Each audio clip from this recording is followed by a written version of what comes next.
ಯಾರು ಮಾಡಿರೋ ಡಿಸೈನ್ಸ್ ಕದ್ದಿದ್ದೀರಾ ನೀವು ಅಂದೋ ಮಾತುಗಳು ಇನ್ನೂ ಗಾಯತ್ರಿ ದೇವಿ ಕಿವಿಲಿ ಈಕೋ ಆಗ್ತಿದ್ವು. ಅವಳ ಮುಖ ಬಿಳಿಚ್ಕೊಂಡಿತ್ತು. ಈ ಕಡೆ ಅನ್ವಿತಾ ಖುಷಿಲಿ ವೇಟಿಂಗ್ ರೂಮ್ಗೆ ಓಡ್ ಬಂದ್ಲು. ಅವಳು ತುಂಬಾ ಎಕ್ಸೈಟೆಡ್ ಆಗಿ ಎಲ್ಲಾ ವಿಷಯನೂ ಗೌತಮ್ಗೆ ಎಕ್ಸ್ಪ್ಲೇನ್ ಮಾಡಕ್ ಹೊರಟಿದ್ಲು. ಅನ್ವಿತಾ ನಗು ಮುಖ ನೋಡ್ತಿದ್ದಂಗೆ ಅವನಿಗೆಲ್ಲ ಅರ್ಥ ಆಗಿತ್ತು. ಗೌತಮ್, ಐ ಕಾಂಟ್ ಬಿಲೀವ್ ನೀನ್ ಹೇಳ್ದಂಗೆ ಆಯ್ತು ಗೊತ್ತಾ. ಅಲ್ಲೇನಾಯ್ತು ಅಂದ್ರೆ ಅವಳ ಮಾತು ಮುಗಿಸೋದ್ರೊಳಗೆ ನಿರಂಜನ್ ಗೂಳಿ ಥರ ವೇಟಿಂಗ್ ರೂಮ್ ಡೋರ್ ಒದ್ದು ಒಳಗೆ ಬಂದಿದ್ದ. ಅವರಿಬ್ರು ನಗೋದ್ ನೋಡಿ ನಿರಂಜನ್ಗೆ ಮೈ ಎಲ್ಲ ಉರಿದೋಯ್ತು. ಅವನು ಸಿಟ್ಟಿಂದ, ಓಹ್ ಹಾಗಿದ್ರೆ ಇದೆಲ್ಲ ಮಾಡಿದ್ ನೀವಾ? ನನ್ನ ಸಂತೋಷನ ನೋಡಕ್ಕಾಗದೆ ಕಂತ್ರಿ ಪ್ಲಾನ್ ಮಾಡಿದಿರಲ್ವಾ? ಅನ್ವಿತಾ, ತುಂಬಾ ಧೈರ್ಯ ಬಂದ್ಬಿಟ್ಟಿದೆ ನಿನ್ಗೆ. ಅನ್ವಿತಾನು ರೇಗ್ತಾ, ಶಟಪ್, ನನ್ನ ಪ್ರಶ್ನೆ ಮಾಡೋ ರೈಟ್ಸ್ ನಿನ್ಗಿಲ್ಲ. ನನ್ನ ಡಿಸೈನ್ಸ್ ಕದ್ದಿದ್ದು ನೀನು ನಿರಂಜನ್. ನಾವೆಲ್ಲ ಒಂದೇ ಫ್ಯಾಮಿಲಿ, ಒಂದೇ ಕಂಪನಿಲಿ ಕೆಲಸ ಮಾಡ್ತೀವಿ. ಆದ್ರೂ ನನ್ನ ಶ್ರಮಕ್ಕೆ ಬೆಲೆ ಕೊಡದೆ ನನ್ನ ಡಿಸೈನ್ಸ್ನ ಕೇಳದೆ ನೀನು ಸಿಗ್ನೇಚರ್ ಹಾಕೊಂಡಿಲ್ಲ. ಛೇ, ನೀನು ಒಂದು ಮನುಷ್ಯನ. ಈ ಎಲ್ರ ಮುಂದೆ ಸತ್ಯ ಬಯಲಾದಾಗ ನನ್ನ ಮುಂದೆ ಪೌರುಷ ತೋರ್ಸಕ್ಕೆ ಓಡ್ ಬಂದಿದೀಯಾ? ನಾಚಿಕೆ ಆಗಲ್ವಾ ನಿನಗೆ? ನಿರಂಜನ್ ಅನ್ವಿತಾ ಕಡೆ ಮುಷ್ಟಿ ಬಿಗಿ ಹಿಡಿದು ಒಂದೊಂದೇ ಹೆಜ್ಜೆ ಇಡ್ತಾ ಮುಂದೆ ಬರ್ತಿದ್ದ. ಗೌತಮ್ ಸಡನ್ ಆಗಿ ಅವನ ಶೋಲ್ಡರ್ ಮೇಲೆ ಕೈ ಇಟ್ಟ. ಅನ್ವಿತಾ ಗೌತಮ್ನ ಎಳ್ಕೊಂಡು ಹೊರಟ್ಲು. ಇವರಿಬ್ಬರು ಜಗಳ ನೋಡಿ ಆಫೀಸ್ನಲ್ಲಿರೋ ಎಲ್ರಿಗೂ ಗಾಸಿಪ್ ಮಾಡಕ್ಕೆ ಹೊಸ ವಿಷಯ ಸಿಕ್ತು. ಆದ್ರೆ ನಿರಂಜನ್ ಅದನ್ನೆಲ್ಲ ಇಗ್ನೋರ್ ಮಾಡಿ ಅನ್ವಿತಾ ಮತ್ತೆ ಗೌತಮ್ನ ಸಿಟ್ಟಿಂದ ಗುರಾಯಿಸ್ತಾ, ಹೋಗಿ ಇಲ್ಲಿಂದ ತೊಲಗಿ. ಸೆಕ್ಯೂರಿಟಿ, ಇನ್ಮೇಲೆ ಇವರು ಒಳಗೆ ಬರ್ದಿರೋ ಹಾಗೆ ತಡೀರಿ. ಇವ್ರು ಯಾರು ನಮ್ಮ ಕಂಪನಿ ಒಳಗಡೆ ಕಾಲಿಡಬಾರ್ದು. ಆರ್ಡರ್ ಮಾಡಿದ್ಮೇಲೆ ನಿರಂಜನ್ ತನ್ನ ಕ್ಯಾಬಿನ್ಗೆ ಹೊರಟ. ಆಗ ಸಡನ್ ಆಗಿ ಯಾರೋ ಅವನನ್ನ ಎಳೆದು ಜೋರಾಗಿ ಕೆನ್ನೆಗೊಂದು ಏಟ್ ಕೊಟ್ರು. ಆ ಏಟಿನ ಫೋರ್ಸ್ಗೆ ಅವನು ತಲೆ ತಿರ್ಗಕ್ಕೆ ಶುರುವಾಯಿತು. ಕೆಲವು ಸೆಕೆಂಡ್ಸ್ ಚೇತರಿಸ್ಕೊಂಡು ಹಿಂದೆ ತಿರುಗಿ ನೋಡಿದ್ರೆ ಅಲ್ಲಿ ಗಾಯತ್ರಿ ದೇವಿ ಕಣ್ಣು ಕೆಂಪಗೆ ಮಾಡ್ಕೊಂಡು ನಿಂತಿದ್ಲು. ಆಯ್ ನೀವು ನನ್ನ ಮೇಲೆ ಕೈ ಮಾಡಿದ್ರ? ಅವಳ ಭದ್ರಕಾಳಿಯ ಅವತಾರದ ಪರಿಚಯ ಇದ್ದ ಸ್ಟಾಫ್ಗಳು ಭಯದಿಂದ ಜಾಗ ಖಾಲಿ ಮಾಡಿದ್ರು. ಮುಚ್ಚೋ ಬಾಯಿ, ಇಷ್ಟೆಲ್ಲ ಆದ್ಮೇಲೂ ಎಂಪ್ಲಾಯೀಸ್ ಎದುರು ಮತ್ತೆ ಸೀನ್ ಕ್ರಿಯೇಟ್ ಮಾಡ್ತಿದೀಯಾ? ಇನ್ನು ನಿನಗೆ ತೃಪ್ತಿ ಇಲ್ವಾ? ಏನಾಗಿದ್ಯೋ ನಿಂಗೆ? ತಲೆಯಲ್ಲಿರೋ ಬ್ರೇನ್ ಬಿದ್ದೋಗಿದ್ಯೋ ಹೇಗೆ? ನಿರಂಜನ್ ತಲೆ ತಗ್ಸಿ, ಸಾರಿ ಆಯ್, ನಾನು ಕೋಪದಲ್ಲಿ ಹೀಗೆಲ್ಲ. ಅವನ ಮಾತನ್ನ ಅರ್ಧದಲ್ಲೇ ತಡೆದ ಗಾಯತ್ರಿ ದೇವಿ, ಇದನ್ನೆಲ್ಲ ಯಾರು ಮಾಡಿದ್ದಾರೆ ಅಂತ ನಾನು ತಿಳ್ಕೊತೀನಿ. ಈಗ ನೀನು ಬಾಯಿ ಮುಚ್ಕೊಂಡಿದ್ರೆ ಅದೇ ದೊಡ್ಡ ಉಪಕಾರ.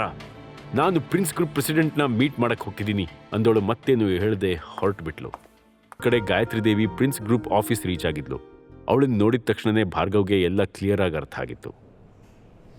ಭಾರ್ಗವ್ ಗಂಭೀರವಾಗಿ, ಹಲೋ ಗಾಯತ್ರಿ ದೇವಿ, ನೀವೇನಿಲ್ಲಿ? ಭಾರ್ಗವ್ ಅವರೇ, ನನಗೆ ನಿಜವಾಗ್ಲೂ ಏನೂ ಅರ್ಥ ಆಗಲಿಲ್ಲ. ಈ ಅಗ್ರಿಮೆಂಟ್ನ ಯಾಕೆ ಕ್ಯಾನ್ಸಲ್ ಮಾಡಿದ್ರಿ? ನಿರಂಜನ್ ಮಾಡಿರೋ ಡಿಸೈನ್ಸಲ್ಲಿ ಒಂದು ಚಿಕ್ಕ ಮಿಸ್ಟೇಕು ಇಲ್ಲ. ನಾನೇ ಅದನ್ನ ಕನ್ಫರ್ಮ್ ಮಾಡಿದ್ದೀನಿ. ನೋಡಿ, ನೀವು ಈ ಕಾಂಟ್ರಾಕ್ಟ್ನ ರಿಜೆಕ್ಟ್ ಮಾಡಿದ್ರೆ ನಮ್ಮ ಕಂಪ್ನಿ ಜೊತೆ ನಿಮ್ಮ ಕಂಪ್ನಿನೂ ಲಾಸ್ ಅನುಭವಿಸ್ಬೇಕಾಗತ್ತೆ.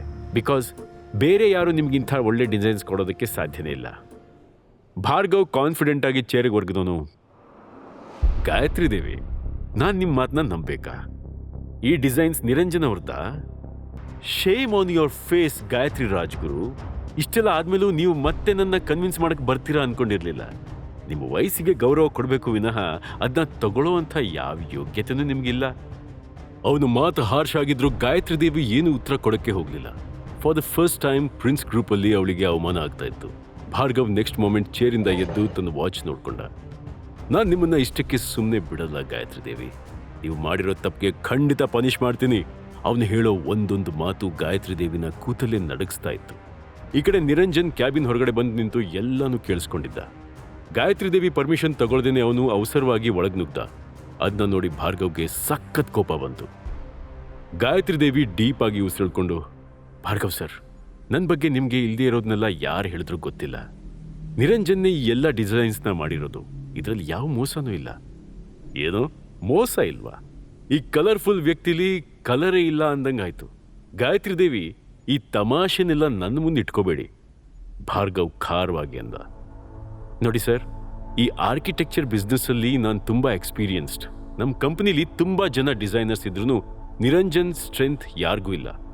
ಒಬ್ಬ ಮನುಷ್ಯನ ಕೆಪಬಿಲಿಟಿನ ನಾನು ಚೆನ್ನಾಗಿ ಅರ್ಥ ಮಾಡ್ಕೋತೀನಿ. ಆದ್ರೆ ನೀವು ಯಾರ್ದೋ ಮಾತು ಕೇಳಿ ನಮ್ಮನ್ನೇ ಅನುಮಾನಿಸ್ತಾ ಇದ್ದೀರಾ. ಭಾರ್ಗವ್ ಅಸಮಾಧಾನದಲ್ಲಿ, ನಿಮ್ಗೆ ನಾನು ಹೇಗೆ ಕಾಣಿಸ್ತೀನಿ? ಸುಮ್ಮನೆ ಈ ಚೇರ್ ಮೇಲೆ ಕೂತ್ಕೊಂಡು ಟೈಮ್ ಪಾಸ್ ಮಾಡ್ತಿದ್ದೀನಿ ಅಂತಲಾ? ಒಂದು ಬಿಲ್ಡಿಂಗ್ ಡಿಸೈನ್ ಮಾಡಬೇಕಾದ್ರೆ ಎಷ್ಟು ರಿಸರ್ಚ್ ಮಾಡಬೇಕು, ಎಷ್ಟು ಟೈಮ್ ಸ್ಪೆಂಡ್ ಮಾಡಬೇಕು, ಎಷ್ಟು ಸೂಕ್ಷ್ಮವಾಗಿ ಥಿಂಕ್ ಮಾಡಬೇಕು ಅಂತ ನನಗೆ ಗೊತ್ತು. ಆ್ಯಂಡ್ ನಿಮ್ಮ ನಿರಂಜನ್ ರಾಜ್ಗುರು ಮಾಡಿರೋ ಹಳೆ ಡಿಸೈನ್ಸ್ಗಳನ್ನು ನಾನು ನೋಡಿದ್ದೀನಿ. So I can't trust him. ಈ ಕಂಪ್ನಿಯ ನಿಜವಾದ ಓನರ್ ಮಿಸ್ಟರ್ ಸಿಂಹಾದ್ರಿಗೂ ಅಂದ್ರೆ ರಾಯದುರ್ಗದ ಚಿಕ್ಕ ದೊರೆಗೂ ಈ ವಿಷಯ ಗೊತ್ತಾಗಿದೆ. ಆ ಹೆಸರು ಕೇಳಿದಾಗ ಗಾಯತ್ರಿ ಮುಖ ಪೆಚ್ಚಾಗಿದ್ರೆ ನಿರಂಜನ್ ಸರ್ಪ್ರೈಸ್ಡ್ ಆಗಿದ್ದ. ನೆಕ್ಸ್ಟ್ ಮೂಮೆಂಟ್ ಗಾಯತ್ರಿ ದೇವಿ ಕೋಪದಲ್ಲಿ ಭಾರ್ಗವ್ ಕ್ಯಾಬಿನಿಂದ ಆಚೆ ಬಂದು, ಅದು ಹಾಗಲ್ಲ ನಿರಂಜನ್, ಭಾರ್ಗವ್ ಯಾರ ಹೆಸರು ಹೇಳಿದ್ರು ಕೇಳಿದ್ಯಾ? ಸಿಂಹಾದ್ರಿ, ರಾಯದುರ್ಗದ ಚಿಕ್ಕ ದೊರೆ. ಅಂದ್ರೆ ಅವತ್ತು ಶರಣ್ಯ ಎಂಗೇಜ್ಮೆಂಟ್ ಅಲ್ಲ ಆಗಿದ್ದ ಅವಾಂತರಕ್ಕೂ ಅವರೇ ಕಾರಣ. ಅಗೇನ್ ಅವ್ರು ಇಲ್ಲೂ ಎಂಟರ್ ಆಗಿದ್ದಾರೆ. ಬಟ್ ಅವ್ರು ಯಾಕೆ ನಮ್ಮ ಹಿಂದೆ ಬಿದ್ದಿದ್ದಾರೆ? ಆ ಅನ್ವಿತಾ ಅವ್ರ ಹತ್ರ ನಮ್ಮ ಬಗ್ಗೆ ಚಾಡಿ ಹೇಳ್ತಿದ್ದಾಳ. ನಿರಂಜನ್ ನಂಬಕ್ಕಾಗ್ದೇನೆ, what? I can't believe Anvita ಇಷ್ಟೆಲ್ಲ ದೊಡ್ಡ ಆಟ ಆಡ್ತಾಳ. ಈಗಲೇ ಅನ್ವಿತಾಗ್ ಕಾಲ್ ಮಾಡಿ ಪ್ರಿನ್ಸ್ ಗ್ರೂಪ್ಗೆ ಬಾ ಅಂತ ಹೇಳು.